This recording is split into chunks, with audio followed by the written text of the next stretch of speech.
টাঙ্গাইলের ভুয়াপুরের গোবিন্দাসী এলাকায় 50 বস্তা মেয়াদোত্তীর্ণ ওষুধ যমুনা নদীতে ফেলার সময় চালক সহ একটি পিকআপ জব্দ করে পুলিশে দিয়েছে স্থানীয়রা। দায় এড়াতে কয়েক বছর আগে মেয়াদোত্তীর্ণ কর্তৃপক্ষ এমন দাবি করলেও বস্তায় মিলেছে মাত্র 3 মাস আগের মেয়াদ থাকা ওষুধ। এ ঘটনায় জড়িতদের শাস্তির দাবি করেছে স্থানীয়রা।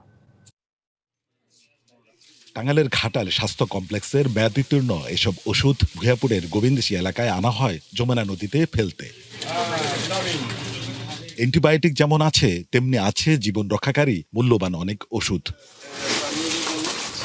নদীতে ফেলতে চাওয়া উচ্চমানের এসব ওষুধ দেখে বিস্মিত স্থানীয়রা। বলছেন, স্বাস্থ্য কমপ্লেক্সে এসব ওষুধ যে পাওয়া যায় তাই জানতেন না তারা। ওষুধের পরিমাণ নির্ধারণ করতে আসা স্বাস্থ্য খাতের কর্মীরাও হতবাক। এটা তো কোনোভাবে সম্ভব না, এখানে 4-5 দিনেও শেষ করা যাবে না। কইলে পিকআপে এখনো তো 2 ভাগ ওষুধ রয়ে গেছে।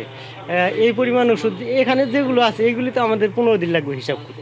বুধবার রাতে স্থানীয়রা চালক সহ ওষুধ বোঝাই পিকআপটি থানায় সোপর্দ করে। আইন অনুযায়ী ব্যবস্থা নেওয়ার কথা জানিয়েছে পুলিশ। আমরা যে ওষুধগুলো আটক করেছি এগুলো সবই সরকারি ওষুধ। তো আমরা ওষুধগুলো ডালার পরে আমরা যে চিত্র আমরা দেখতে পেলাম তাতে আমরা নিজেরাই মর্মাহত। এত পরিমাণ ওষুধ, সরকারি ওষুধ সাপ্লাই না দিয়ে তারা এগুলো মেয়াদ উত্তীর্ণ করে ফেলে দেওয়ার জন্য নিয়ে আসছে।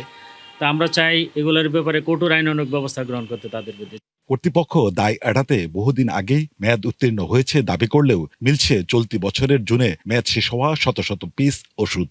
আমাদের যে কোনো কিছু হলে একটা কমিটির মাধ্যমে আমাদের ডিসিশন নিতে হয় যে এটাকে ডিস্ট্রয় করতে হবে নাকি পুনঃব্যবহারযোগ্য বা এটা কি করা হয়, সেটার জন্যই আমরা করেছি। যে ওষুধগুলি সম্ভবত আগের ওষুধ, এমন হইতে পারে যে 7-8 বছর আগের ওষুধও আছে।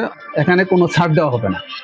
যে এটার সাথে জড়িত আছে সবাই আইন অনুযায়ী তদন্ত কমিটির রিপোর্টের প্রেক্ষিতে এটার আইনানুগ ব্যবস্থা নেওয়া হবে এবং দৃষ্টান্তমূলক একটা পানিশমেন্টের ব্যবস্থা করবে।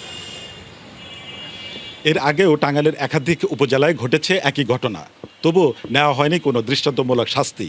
অডিটেও থেকে গেছে ধরাছোঁয়ার বাইরে।